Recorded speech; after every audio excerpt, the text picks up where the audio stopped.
Hello, my friends. I'm Clover, and this is Genuinely Approachable Sudoku, and today we are solving Thunderbolts and Lightning by Philip Newman. The rule set of this puzzle is kind of wild, not gonna lie.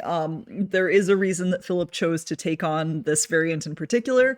It has to do with our month-long August variant guessing game, where you can use the information you've gathered throughout the rest of the month to make an informed guess about what the following day's variant will be. So if you guessed subset Sudoku, and this is what you were hoping for, then congratulations, good guessing. Put your guesses for tomorrow in the comments, and you will earn a bonus hat if you are correct.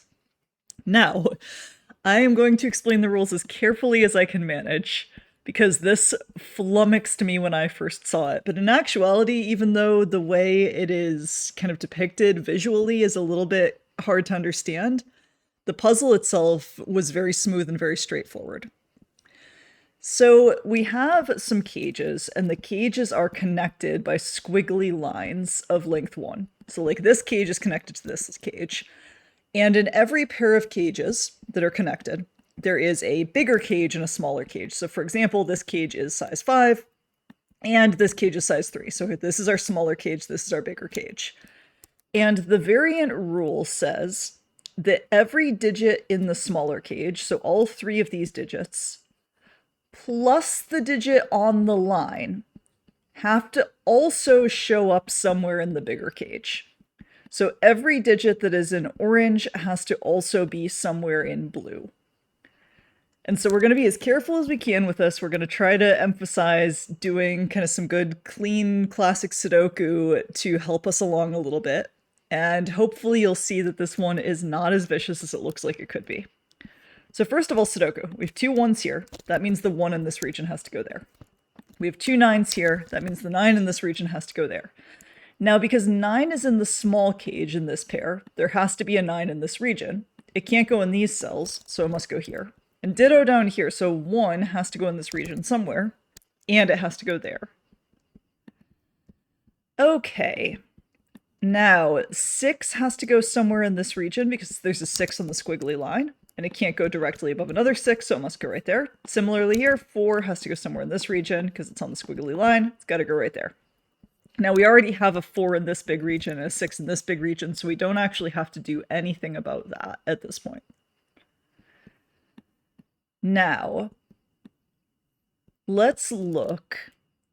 Actually, let's place a 5 here first, because we get a 5 there by Sudoku. So that's just one little thing we're going to get here. Now let's look at this central column. So in this column, we need 2, 3, 5, 7, and 8.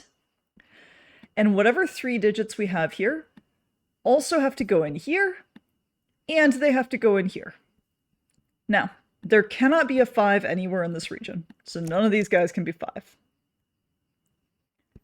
There cannot be 5 anywhere in this region either. So these are some combination of 2, 3, 7, and 8. I can eliminate 2 and 8 from here, 2 from here, and 8 from here. Now, there's only one unknown digit in each of these, and it can't be both 3 and 7. So I definitely don't have both a 3 and a 7 in this region at the same time, because then I would need to fit both of those into this region, and there's nowhere to put them. So I know I have one digit here that's either 3 or 7, so the other 2 in the cage are not 3 or 7. They must be 2 and 8. Because there's a 5 and 7 in this region, that's my 3, 7, and 5. So my 3 digits in the central cage are 2, 7, and 8. That means 2, 7, and 8 have to go in here, but right now we're missing a 7. It also means 2, 7, and 8 have to go here, but right now we're missing a 7, so we can fill those 7s in. The squiggly line digit has to go in here too, so it has to be 1, 2, 4, 7, or 8. So it can't be 2, 7, or 8, so it's 1 or 4. This squiggly line digit has to be 2, 6, 7, 8, or 9. Can't be 2, 7, or 8, so it is 6 or 9. These 3 cells are going to contain 1, 2, and 6. And I can eliminate 2 from right there. And these cells are going to contain 4, 7, 8, and 9. And I can eliminate 7 from here and here, placing a 7. And I can eliminate 8 from right there. And I believe that Not quite everything else. There is one more step we can take that's not just classic Sudoku. So in this region, we have to be including only digits from this region, because this must be a subset of this. So this digit can only be a 1, a 2, a 4, a 7, or an 8, and the only one of those that we still have room for is a 7. Same exact thing happens over here. That makes these 1 and 4, and these 3 and 5 by Sudoku. So those are now 6 and 9. That makes these, not 6 and 7, 6 and 9 here, and 3 and 5 by Sudoku, and makes that 1 or 4. And therefore these two digits are going to be 3 and 5 to finish off the region. Now these three cells are going to contain 1, 3, and 4, like that. These three cells are going to contain 3, 6, and 9, like that. These three cells are going to have 2, 7, and 8. And that's what we can determine so far. Now we have both a 2 and a 6 in the row, so that'll be a 1.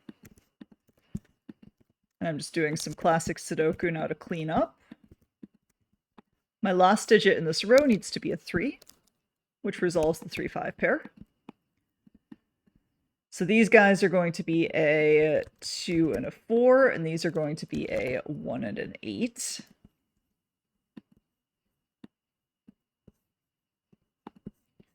And in this row, I need a place for the 9. I can only go there. 2 and 7 there, and I can resolve these. My last two digits here are going to be 5 and 8. And in this row, I need a 2 and a 3. And in this row, I need a 6 and an 8. The 5 gives me a 3 there. And that resolves the rest of the puzzle. And that's how you solve Philip Newman's lovely Thunderbolts and Lightning.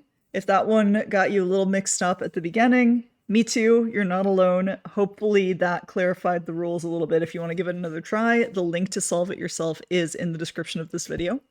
And I will see you again in 3 days.